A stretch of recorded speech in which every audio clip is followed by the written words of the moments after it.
Hey everyone, Mr. Devil here, Kenny Danico, 3-time Stanley Cup champion of the New Jersey Devils, and you're listening to the Uncle Puckers New Jersey Devils podcast with Chris, Dan, Bobby, and Tony, the Uncle Puckers. Let's go Devils!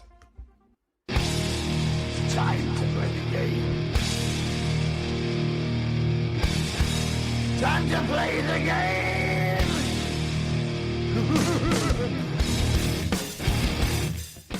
Actually, about 2 hours till we play the game. That's an intro. Yeah. I like that. So, yeah, we got Vancouver tonight. So, we got 10 o'clock, and any of us going to stay away for this entire game or what? Couldn't do it, but I'll give it as much as I can tonight and then finish the rest of the morning. You're muted, Dan. Dan, you're muted. No, I just had nothing to say. No, I might watch. Stay away for it? It's not likely unless it's a super captivating game. And even then, I still might doze off. You know, I get up pretty early. I'll definitely stay up for the first period. And if it's a good game, I can find myself getting completely sucked in and being half asleep during the third period, but having a TV on and, you know, all uncomfortable on my couch watching it. If it's a ridiculously bad first period, I might just turn it off and go to bed. So It all depends on the first 20 for me. Now, bad as in just a bad game in general, or bad as in we're getting destroyed? I'm saying, like, if it's 4-0 in the first, like we've had way too many times than that I care to think about this year. So, yeah, if that happens, I'm probably turning it off, and I'll probably if they look flat, even if they're not completely getting pounded, if they look like they're putting zero effort in, why am I going to drag my ass to work tomorrow? Exactly. You know, I look at it like that. If it's a close game and it might make me, all right, I got to stay up for this. Yeah, these West Coast swings, sometimes I just miss most of the games and go to sleep and just hope I'm going to wake up at the end of the week on like a 3-game winning streak. Yeah, that's always nice. Doesn't seem to work out, but it's nice when it does. But what do you did last year? Oh yeah, that's true. Swept the West. That was last year. Yeah. So we talk too much about last year. We do. Yeah, I think everybody does. Last Jack year thinks is so too. over. Yeah. But I have a question though. Like on a scale of 1 to 10, 7, being where this team is right now, where the season's going, on a scale of 1 to 10, what is the importance of tonight's game? Bobby, you can go. Oh, I was pretty close then. 10 being the most important, and 1 being not important at all. It honestly, for me, it's at least an 8. Regardless of all the other storylines that are going here. Because if they start off this trip bad, like I said, this could be the end of the season. There's just it's rough after this. I mean, I'm not going to completely panic if they lose the game because they're still 500 for what it's worth and a lot of season left. But I'm gonna go with 8 because they just need to start righting the ship. Yeah, how about you, Dan? I think if it was just any random West Coast team we're playing, like Vancouver, it would probably be hard to make it a 5. But in this case, I agree a lot with what Bob said. Okay, we had 3 wins and a pretty significant backslide with that performance last game. So in this context of like, get your shit right, hey, it makes the last game look like a blip, or it makes really the 3-game winning streak look like a blip. So that it gets much more important. I will agree with an 8. Yeah, I'll say an 8. And maybe the only thing not keeping it from it being not being a 9 is the fact only that it's a West Coast team, you know. So it's not a 4-point swing or not a 3-point swing. It's just a regular old 2-point game. Points going to a team that's not going to affect our playoff implications. But where I put the importance is because this kind of fucking this game kind of tells you who the Devils are, right? Like they know what's said, right? They know how bad this is. They know all this. Like, are they gonna lay down? Are they gonna come out flat? Or are they gonna really say, you know what, we are so much better than this. The talent on this team needs to be accountable and do everything that we're supposed to do. And maybe Timo plays in the top 6 like he's supposed to tonight. But whatever. My point is though, like if they do come out flat, if they do come out with a fucking effort like they gave you in San Jose, then this team's done. Then I don't care about the rest of the season. Like if you can't show emotion and heart and compete after what you did against San Jose in this game, then you don't deserve to be in the playoffs. Especially since you've got 3 Hughes brothers that are ultimate competitors. I expect all 3 of them to be putting up shit tonight. And we got 2 of the 3, and I just think they want They definitely want to beat the other team. Of course, for the points, but they want to beat the brothers too. They absolutely do. And they're just going to come with everything. And I think also this is the closest our forward group has been to what was predicted. Just no 6 out, I believe, from what was considered was going to be the regulars going in. So again, as we've said before, no more excuses. Mm-hmm. Any word on the goalie situation? Have you heard who's going to start? I have not. Me neither. I haven't seen a thing, actually. Yeah, I don't know. That's a tough call. Who would you do? Jeez. I think the natural tendency is maybe go back to Vanacek, but I really would have loved to play Vanacek last game and then play, Schmidt tonight. But we didn't do that. So do you just get back to Vanacek tonight? I think you probably do. It's a little bit more of a way to coin flip that direction for me, but is it going to affect the course of the game any guaranteed way? No, I don't think so, because we just have that question mark sitting in both places. But just to what is the best move for the team going forward if we're going to pick up the pieces? I guess Vanacek, although we do need more starts from Schmidt unless we are legit done with him, which I've seen some calls for. I just don't agree with. I think we should see some more until we really are going to pull the trigger on a trade. I don't see why you wouldn't see more of Vanacek, more of Schmidt, and work him in, to make sure that, we don't know that he's our better option with a little bit more games. Sorry. I was just going to say that Vancouver's probably playing Casey DeSmith tonight. So Thatcher Demko probably isn't even going to play. So we're going to be up against a backup, which I'm sure will look like, Marty Brodeur and, 2000 playoffs. Bobby, doesn't that cost you a point, though? Didn't you say something about Demko in your bet? No, I didn't. Oh, okay. I thought somebody mentioned Demko. No, not in the predictions. No, okay. So there are a lot of very smart Devils fans, on social media that we connect with, follow, that sort of thing. And, like Bryce Salvador included, there are compelling arguments, deep compelling arguments on both sides with these stats that are way beyond anything we're going to talk about one-to-one on this show. One proving more about the defensive laps, and that's their court they'll stand on, and others showing the goaltending laps. And they're all intelligent in their own way, and they're showing legit reasons why it is. Now, we've been saying for quite a while, it's obviously a combination of everything, but there's still some people out there no, I'm camp terrible goaltending and I'm camp terrible defense. Some of it you can't even make sense of. I think Bryce Salvador put something up that was the rush chances against, we're actually holding opponents better than we did last year, but the rush chances resulting in goals are worse than last year. So right away you got people saying, it's the goal. Yeah. It's the goalies suck. And then you got the people on the other side saying, well, no, that's one stat painting a picture and you're going to take from what you want, because there's a million different ways you can look at this. The bottom line is it's a multiple factor. Right. That's and definitely. All these guys are so right in everything they do, but it's the team. It's the team suck, and they all have to come together. They got to really start playing for each other and do the little things. This is where I think that you can't look at this and say that this is a one or the other problem, that it's not our defense. It's our goalies. It's not our goalies, it's our defense. It's all bullshit, because it's not just our defensemen and it's not just our goalies. It's our forwards too. They're also huge lapses defensively.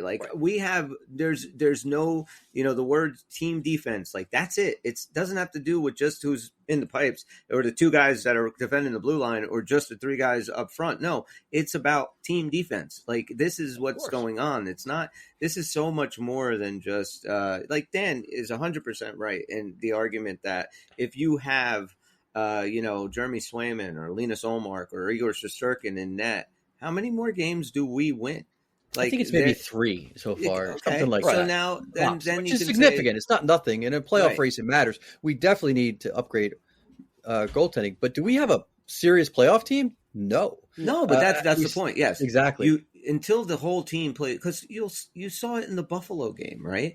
The whole team plays a complete game, and we let 2 goals in. And in the meantime, Vitek Vanacek is looking rock solid back there because the team in front's playing good. It's all a culminating vicious cycle of shit. Absolutely. And there's no way of of just even if you have six stud defensemen, Norris caliber defensemen, you're still going to let goals down. If guys are pinching and nobody's covering, I don't give a shit who's back there. It's an on-man rush. Your advantage is to the shooter. Like, you're done. Like, that's the problem. This is a whole team thing, and I blame this is everybody in that team and everybody behind the bench, because I don't think Lindy Ruff has done a great job with navigating all the bullshit that has been on top of this team. Not just their bad play, the injuries, suspensions, and crap like that. Like, that's the shit Lindy needs to kind of keep in check and have this team going out there and playing the type of defense, type of style that they need to play to win. Now, I do think that tonight, like you said, is probably the first time in a really long time that I could remember that most of our dudes are in there. So hopefully that's a huge difference to get a full roster and start playing. It should be, right? Yeah, I mean, like, if I was Fitzgerald, and we've all been saying this, like, he's got to look for this defenseman, he's got to look for a goalie trade. We got to, yes, but no, because like any one or even two moves you make, if you can't get this team the way it is playing better than they are, I don't even know if it's worth getting anybody else.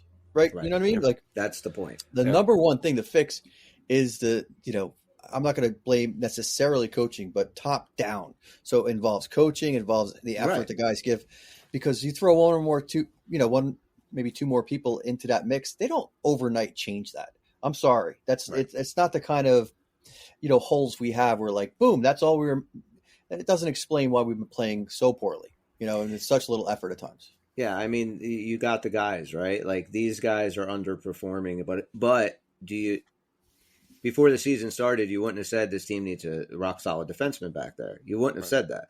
But guys like Siegenthaler and Marino, who have been, leaky at best this year, like, we know they're capable of it. Like, that's where I'm having the problem. Like, we know you're capable of it. Why is it something different with the system that you're playing? Is it that you're not comfortable with who you're playing with? In which case, are you guys being vocal with the coaching staff to kind of change things up? Like, something's out of whack. There's it makes a lot me feel of like things. we got somebody that we could just teach them to play mediocre with their team right now. Right. You know what I mean? Yeah, that's what it looks like. It's a it team does problem. feel like if they went out right now and made a move with Calgary and got Chris Tanev in, and then the next game they play with Tanev in there, like, Tanev will make 15 mistakes, and it will be on a -3 on the night, and we'll all be pulling our hair out. Like, one dude doesn't fix it. But if you are playing top of the line hockey like this team we know should be playing, and then you bring a guy like Chris Tanev in, right? Then your team gets considerably and then better. That's how we go from good to great. Right now, we got to get to good. Just making a trade now for the sake of making a trade it's pig on a lipstick shit. It doesn't make you good. It's not gonna get you off the mat and make you a good team. And, I think it was. But I do think now, if you had a gun to my head and said, "Is it more defense or more goalie?" I will say it's more goalie. I will say that our goaltending has just been abysmal. Like, a couple goals. I would agree with that based on what I said last time with, the way the Devils were trying to come back. I mean, at some point you got to make a stop, and don't give me that one wasn't realistic or it was a hard chance and all that. Like, at some point you got to make a stop that you aren't supposed to. So I'd like to see that. And, especially last game, that was definitely the best argument for that of all season. Yeah. Just to recap, I think it was about 2 weeks ago, we did a little bit of a deeper dive into the plus minus. We had enough sample size where we thought, we all agree it's a misleading stat at times, right? But when there's an overarching theme, then it does tend to paint a bigger picture. And again, just looking at it from team wide of our active roster plus, the couple of guys that quick call-ups, 5 players are an even rating or better, with only 3 being above. We have 1+1, 1+2, and 1+5. That's every single other player is a minus, and some quite heavily minus. And when you talk about the offense that this team has, it almost doesn't make sense. Right. We have so many goals for, and we're such a minus. So it is still very much a team concept. Forwards included, defense second, and goaltending major for sure. Now, what is our goal differential? Do you have that? I'm curious of that. Just give me a second. I'll try to pull that up. Yeah. Take your time. I mean, in the end, our goal differential is a -4. We have 79 for 83. It's got to be close because we're close to 500, right? So it can't be that far off of even. A -4. -4 when with you this see team. A plus-minus rating for the players on a team that's basically 500 being so negative, when you try to square that shit, it just means that there's a few guys out there for a lot of goals for, and a whole bunch who are not out there for any goals for, and everybody is out there for goals against. That's how you get those numbers.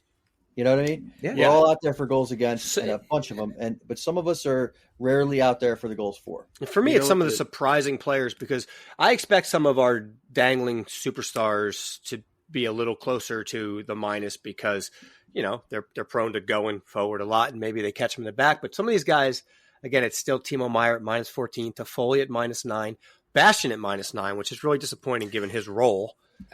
Dougie was a -8, Mercer's a -7. These are like hockey guys that just they're not. Toffoli's been so positive this year. I'm that's the one I'm most surprised about. Yeah, the guy's got 21 points and he's a -9. Wow. I'm most surprised about. Wait, who was the third person you said? Bastian. Yeah. I'm most surprised. Like that, you're right about that. He's on the fourth line, and he hasn't been playing well at all. I wouldn't even play him if we had an option. I mean, I was kind of expecting a little. I mean, you kind of get forgotten about in the fourth line, but Nate Bastian is kind of prone to at least letting himself be known on the ice when he's out there. Yeah. He has been kind of invisible. Right. And do you know what the Dallas Stars goal differential is? What is it? A +66. Wow, Jesus. I was just about to say the Rangers are. Give this in perspective. The Rangers are a great team. They're a +20. Right, yeah, +6. Boston's +22. That's crazy. Dallas is just killing it. That is killing it. I gotta go back and change my pick. That was my last year's Stanley Cup pick. Yeah, it's a year or two early. Yeah, this is embarrassing though. They gotta just tonight they gotta play Devils hockey, man, and that's it. Hopefully they can. This is where coaching comes in to get this team in the right state of mind to go out there and play. Holla being back will be huge. That is huge. Hopefully guys are slotted where we feel like they should be, and Timo Meier on the third line, I think is a little fucked up, but whatever.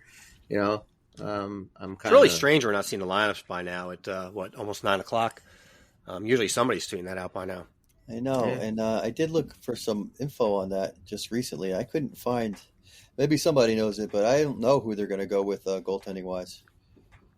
That is odd that they don't have anything out. Like who was practicing today? Nobody knows.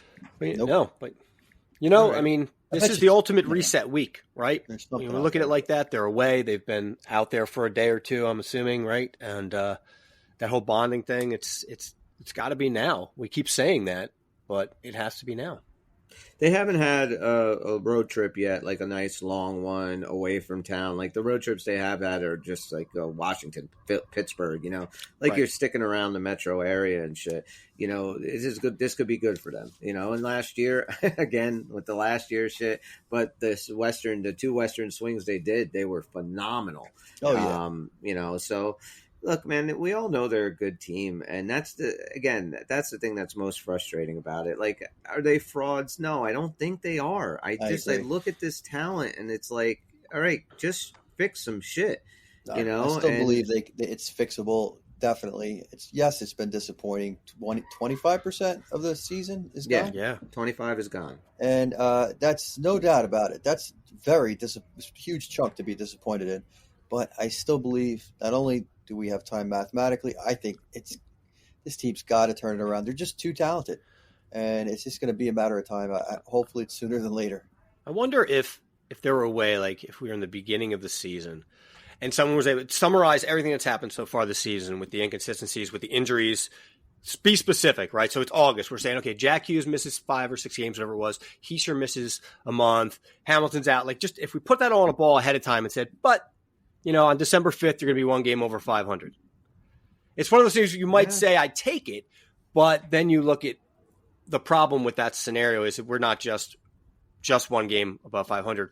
We're way behind the pack because everyone's just so good. I don't know if I would have said I take it. I would have said, wait a second, look how stacked this team is. We should be able to roll with taking even Jack Hughes out of this lineup and having a hell of a team. I got it. It's just too much talent to expect this poor, even with the injuries they had. Yeah, I kind of got to go with Dan. Like, I think I would have been like, okay, wait, so Heischer's out and Hughes is out, but we still have, Meyer, Mercer, Toffoli, Palat. I would have said all these guys, like, we can win some hockey games. And, but nobody on this team offensively has shown up yet. And to me, it's other than Jack, who's just carried this fucking team. But, like, I'm sorry, Jesper Bratt is proving to be a huge miscalculation. It's been the worst case scenario so far for Brad, other than maybe like injury. Yeah, you're 100% right. And like, I don't even feel as like shitty about Dawson Mercer, who of course has not had the start that we thought he would have or that he wanted to have. But you kind of feel it with him, right? And you kind of feel like once he starts getting, I know I sound like Danica, right? Oh, they're going to come in bunches now, Bill. Once he gets to one, they're just going to keep coming. No, exactly. You do feel that way, right? Like they are going to come, and he'll have his, and he brings a lot of that energy on the ice and all the other bullshit. I mean, when Jesper Bratt goes away, the motherfucker goes away. I got a question. You don't even hear his name. Nope. So when realistically, other than like an odd assist, what would you say is the last time you heard Bratt like get a goal or have like a really solid offensive game? When's the last time he scored? Unfortunately, I can't find the stats of like who scored in the last 7. But here's why I asked, because he's still second on the team in 26 points, and I swear to God, he hasn't done anything in at least 2 weeks. So he's only got an assist the last 3 games. Right. So he got literally all those points was like the first 10 games. Does it all in a bunch. Yeah. He does it in bunches. And we could have used his bunches when we didn't have Jack and Nico in the lineup. And instead, he decided to join them on the injured list. I've always noticed with Brad, he does he gets excited when the whole team's going good. Seems to play better like when the whole team's playing better, which doesn't necessarily mean that's when you need him. But he's like one of those guys, I don't know why. He always, if everybody else is having a great night, he'll look a little better. If everybody's flat, I feel like he doesn't see his role as to jumpstart it, or he has a hard time doing that. You're right. He doesn't. He doesn't pick the team up. You see it in Nico Hischier and Jack Hughes all the time. Like anytime this team is a little flat or they're down a goal, like when every shift these dudes take, they're doing everything they can to make a difference, and they're always generating positive. Puck possession and all that shit. They're always doing the right things when they're usually out there. The case with Palat and Halla as well. Usually. I don't know about as consistently as Nico and Jack. And the fucked up part is, like, Brad's usually playing with one of those dudes, yet he's not.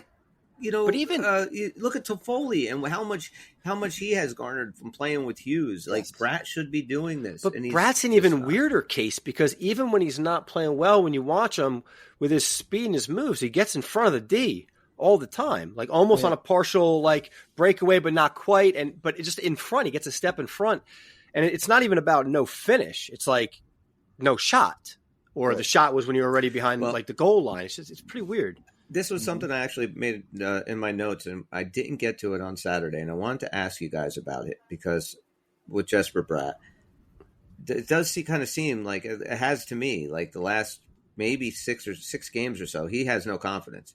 Like you could tell this, like even when he's getting the puck in a good shooting spot on the power play, right where the earlier in the year, he would just be ripping that slap shot and getting it on net. Like he's passing a lot more. Like he doesn't have confidence right now for whatever reason. So, I mean, that's just adding to it, but you can tell by his play that this dude doesn't have any confidence and he needs to snap the hell out of it. He got paid a lot of money to be with this team for a long time. And, we can't have this, what is it, like 5 games on, 10 games off kind of thing he does? Like there's no consistency. And honestly, we were kind of worried about this. I know when it came up that he was getting signed, I was like, oh, okay. But, when the season ended, as he was not there in the playoffs, I was just like, maybe it's for the best we didn't sign him this year. Like all last year, we're like, let's sign Bratt. Let's get it done. Didn't get done. And then after the playoffs, I was like, man, dude, I forget. Part ways. I don't know. I forget he's on this team sometimes. Like, I'm not even fucking kidding. Like, there'll be games, like, in the third period, I'm like, oh, yeah, I forgot about Bratt. Like, I don't even think about him because he was just such a non-entity in the game. Like he really is a disappointment. Right I was remembering a lot of our shows like before the playoffs and during the playoffs and talking about him disappearing. And then after the season when it was the whole debate, when we just assumed, we can get one of Timo or Brat. And I think we all to a man just kind of said, in general, we're a better team if we can keep Brat, of course. But if we had to pick and who's going to get $8-9 million, which type of player do you want? And I was thinking back on it, almost feeling bad in a way because I do love Jesper Bratt and I love what he can bring, but it has come back around. And you wanted that kind of money and that kind of responsibility. I mean, you got to step up. You nailed it. When your other key guys are down and you've got the ability to score 30, 40 goals, you got to go win us a game or two. Yeah. And, honestly, you're right. We were kind of choosing between Timo and Jesper, but in the end, we were kind of be disappointed either way because Timo has not yet been the Timo Meier we thought we were getting yet. And there's been a lot of good reasons why. I'm not saying he's not capable of it. What a dud. I think he maybe in some ways even more important to this team than Bratt to get going. And the reason is for what we said back then. What he can bring to this team when he's at his best is similar kind of scoring, but with a harder edge. Mm-hmm. And that's what this team needed more. It wasn't that one style is better than the other. Brad has better hands. He's got more finesse when he's on his game. And Meier, when he's on his game, not only does he score a lot, he does it like with a harder edge. He'll throw the body around, and that's what we wanted. Like, wow, this team needs that injection of grit. Sadly, we've had neither of those guys come through. Yeah, and it's really starting to show, right? Because we do have a number of players that aren't playing up to the back of their card, as you would say, and it's all happening at the same time. And like you mentioned with Timo last year, it was he just got here and then he was a little hurt and he got banged up. There was a lot of excuses. This year started the year, then he got hurt, and now he just came back. So literally, he does get more of a pass because he just came back one game, but it does still kind of sit in your head like, but okay, well now we're looking at 6 months on the calendar, though. Yeah, I kind of feel with Timo Meier that it's just been hard for him to settle in, and I don't blame him 100% on it. Yeah. I do blame like situations like where the injuries, of course, and then he just kind of been like, where is he going to play? Is he starting off? He's playing with Jack. He's moving up with Nico. And I know this is for everybody. That the whole team has done that. System? But because I kind of feel like there's something about him not fitting in to Lindy Ruff's system for whatever reason it is. And I feel like if he can get comfortable and can get going, I think, exactly. That's what we need. Like you said, then the gritty, hard-nosed goals. And, hopefully just being more consistent, keep playing on the same lines. I think he'll be playing now mostly with Nico Hischier because I do think that they like this Toffoli, Hughes, and Bratt line that they have. Like Bob said, now. 6 months. Well, who else has had 6 months? The coaching staff to make the most of Timo. And that's a great point. They are not absolving them, not at all. No, I mean, but I'm just saying that I'd like to see him finally fit in, and the coaching staff is to blame for this. Yes, and I hope that it's not a case like Bobby had said last show, like the too many chefs in the kitchen thing. I really hope that's not the case. Yeah, because they all seem to genuinely like each other, right? They all seem to get along. There doesn't seem to be an ego in that dressing room. So I really hope that's not. You would think that with that kind of camaraderie there, and that that how close of a tight knit group they are, that once it gels, it can really take off. But I think the injuries had so much to do with this. Even that analysis that analogy I did, it still is one part of like a multi-pronged problem. You know what I mean? So you could say that's one part of it. Where you playing Timo, where he really belongs. You can sometimes have major, addition by subtraction when people understand their roles a little better, or, you get a real quality hockey trade, a real piece that we really need for somebody we really like, that sort of thing. But no, we don't want that to be the case. We want everything to, we want to start gelling with all the people. I don't ever want to say it's a problem to have too many high skilled guys on your third line. You know what I mean? Like it should be able to work out. It's just, when you add that in with the inconsistencies, with the injuries, with the inconsistency of the I just looked at it again after this week. Again, it's another like 2 or 3 day break. It's just a weird schedule. I hate it. Fucked up. Yeah. I honestly, I never really liked any of the scheduling so far this year. We had that one stretch where it was like a bunch of should wins, so you could say that was easy. But other than that, it's just been like messed up. A lot of back-to-backs, a lot of long gaps in between games. That's what I don't like. It's like that's the worst part, yeah. These guys want to play basically every other day. Like that's what the schedule should be. It should be every other day. Now maybe the back end of the schedule will play that way out for the Devils, but it has not been that way this early. So we'll check that.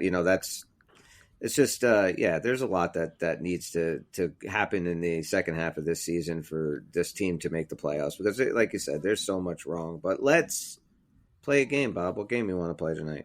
I think we should break out the trivia book here. Ooh. And I think we got trivia. What we're going to do is we're just going to start in the beginning. Get trivial. Now, we were discussing this a little bit before the game. Yes. So there's 8 questions on the first page. So we can either do like a time trial where you guys try to answer. I don't like the anxiety. You don't like the anxiety. So you just want to go, Chris goes, Dan goes. If Chris doesn't know, you get a chance to steal. How would you like guys to do it? I don't care. I'm good either way. Let's do that, but let's do that for 90 seconds. Okay. So me and Dan got to try and answer them together, 90 seconds. I'll go first. Dan goes second, answers the second one, me third, fourth, so on. If I can't get it, I can pass it over to Dan. If he can't answer it, then we don't get it. Okay. All right. Sound like good enough rule? I think it sounds great. Okay. All right. Get a little timer going here. You guys ready? Yes. Okay. Which New Jersey Devil played for the Danbury Thrashers of the UHL before eventually coming back to play for the Devils in 2006-2007? Peter Scorer. I don't know. Incorrect. No. He was a Stanley Cup winner in 2003. Scored the game-winning goal, Game 7.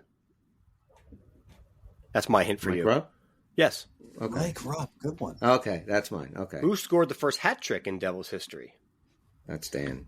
Shanahan? Oh, I get the chance to get it. Steve Perry. No. Steve. What? I don't know. Tambellini.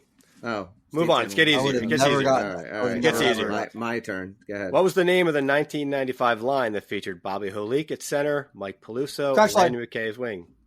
That was the smash line. I mean, the bash line. Number 4. How many goals did Scott Stevens have in the 93-94 season? 18. Very good. Perfect. Wow. Nice. Yeah, that was good. That's 20, maybe. Wow.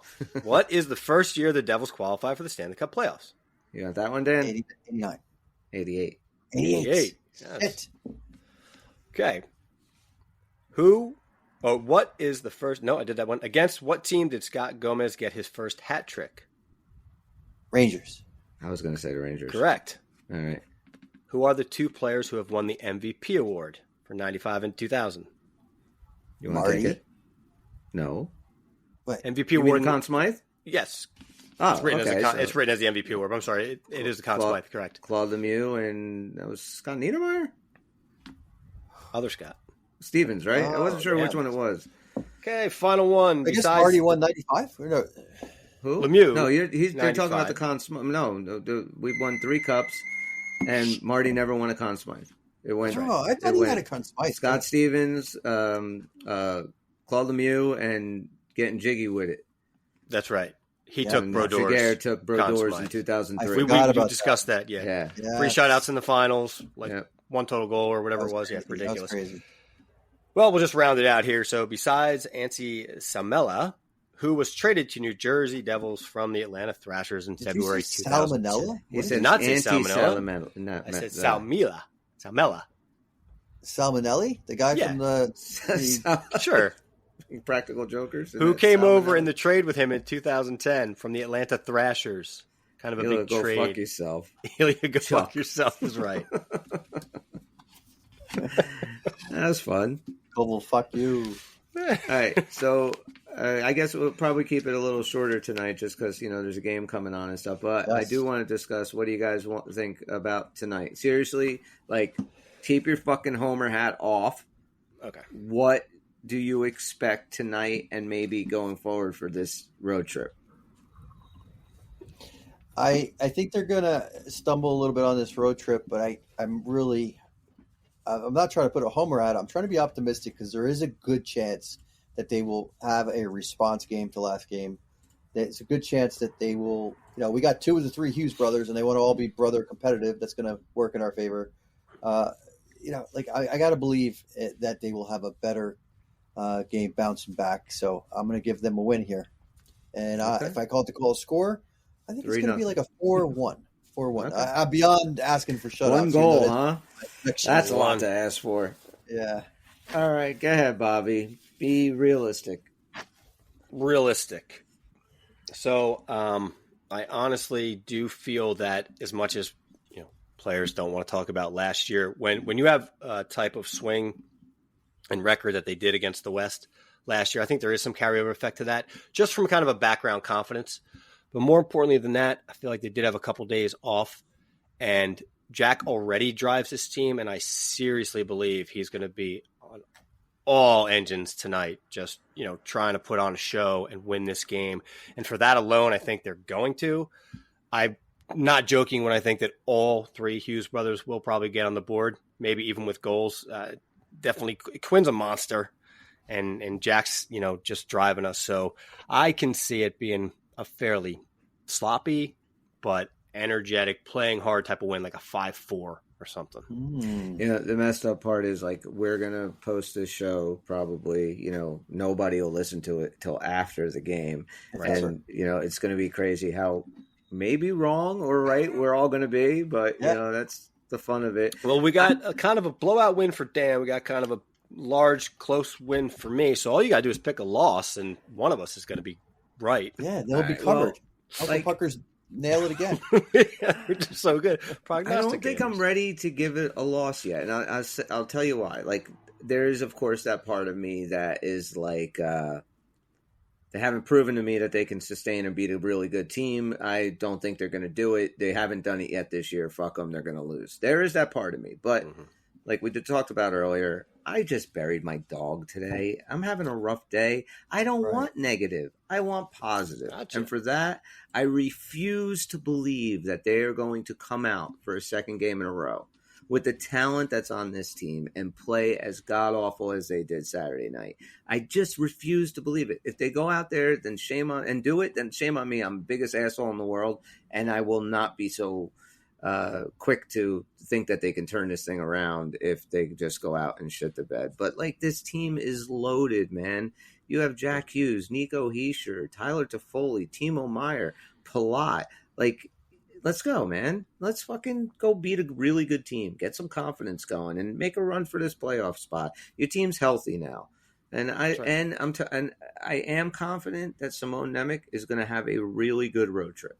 We didn't even talk about this kid today, but I'm really looking forward to watching him play. And actually, I'm not so bummed that Dougie Hamilton's out of the lineup for him right now. Now maybe they'll, maybe I'll be completely wrong and the kid will make a lot of mistakes tonight and make me look bad on it. But with what I saw and just with his offensive ability, you could just see how smooth he moves that puck and how good he can be on the power play. He's like having Jack back there on the blue line if Jack were a D-man. I'll tell you what, he moves that puck.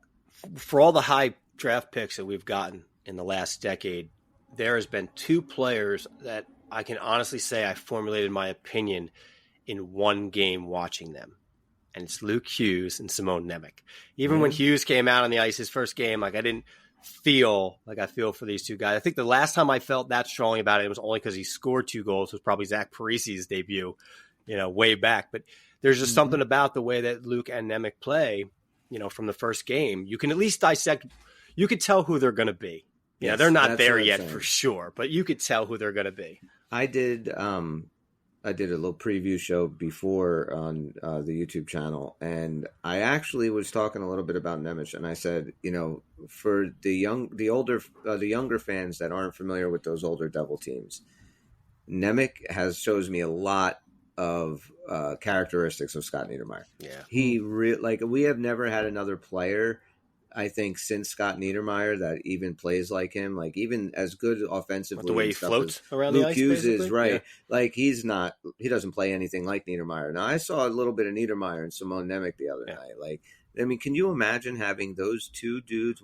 How good they're going to be on that blue line in 2 or 3 years? Yeah, like that's going to be scary having two dudes that good. It's an excellent point because Luke looks a little more like his brother, which is a great thing. I mean, if you look at the way Quinn has exploded his game, he looks a lot like that with his edge work and the way he skates.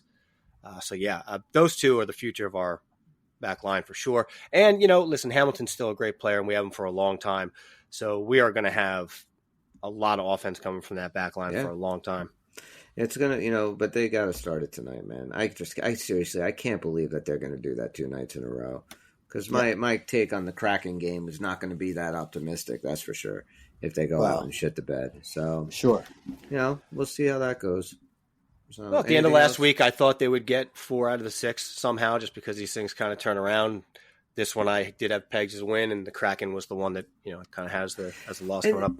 You know what the fucked up thing is too? Like real quick, like we in the last 4 we went 3-1, right? Mm-hmm. Yeah.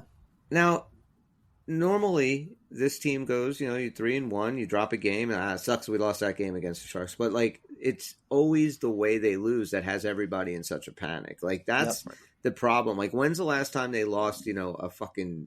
Maybe the Ranger game was like the only one this season that like they had it and somebody took it away. Like normally we just give it away. That's how bad we play. Like, and also it's the way they win. That I don't feel confident in a 3-game when 2 of those are like, wait a second, you almost lost that game, and it's a game you should have had in better control. So now, you're right. Yet if those wins were packaged with 2 or 3 more dominant wins in there, you wouldn't even think twice about those 2 games they had to come back from. You wouldn't even think about it. Well, that was a streak last year, right? That's a streak. They found a way to win. I would say, right? They didn't play the best game. The streak actually had very few perfect games in there. It was really some games that were kind of subpar, and then you have these explosive minutes. You're right, absolutely. It's a different story this year. We're not really not really finding a way to win. They're just many nights not finding a way to come out with energy, and other nights, it's just they turn the Jets on too late, and it's they almost came back. It's like, well, yeah, I can't get past the sheer number of goals that have gone in, and looking at a stat sheet and seeing 2 goalies with a sub 90% save. Those numbers just scream out at me like that's awful. That's a bottom feeding team. And even when we've won, how many times have I said, why do we got to win 5-4? Can we just give up 1 goal for one night, No, there's zero confidence. It's really frustrating. 7-2. I think we lost 7-2 with that one, it's like, of course. There's anytime that an opponent has any kind of sustained offensive pressure in our zone, I'm just like, we're done. We're done. He's not gonna be able to make a nice save, cover the puck, get a whistle, win a face-off, get it out. That's end not of the period. Power play's almost over. Our team, end of the period. They can't clear it. All they're going to do is keep turning it over. Like it's just nothing good. Coming. Nothing good's going to come from up this. by 1 goal. It's going to get tight. It's going to change tonight. Yes. Well, let's hope so, man. Let's do it. Devils Vancouver in an hour, and what time is it? Hour and 20. Well, okay. Maybe we all can go take little naps and then get ready for the first period. And but we will be back on probably Thursday. We'll talk about this game. We'll talk about the upcoming Seattle Kraken game, and hopefully it will be a optimistic show wherever you're listening to us. Give us a 5-star review, positive comment, a like, subscription, download. Goes a long way. Help us promote the podcast. Also, wherever you're listening to this, make sure as soon as you're done to go check out Tampa Morgue, which is our boy Tony's other podcast, which he does with his buddy talking about heavy metal music and horror movies. And it's a lot of fun and a lot of cool B-movie, campy shit they're into. They have great guests. It's a lot of fun. So, get a chance to go check them out too. For Bobby and Dan, I'm Chris. We're the Uncle Puckers. We'll see you when we see you. Hook is out. Bye-byes. Bye-byes. It's coming. No? It is? There it is. Don't tell DraftKings I forgot to do the ad. That's I'll bet you won't. You can roll it off right now. NGCBGF. Yeah, go to DraftKings. Ontario. Yeah. 2 things. Boyd in Ontario. It's over. Register.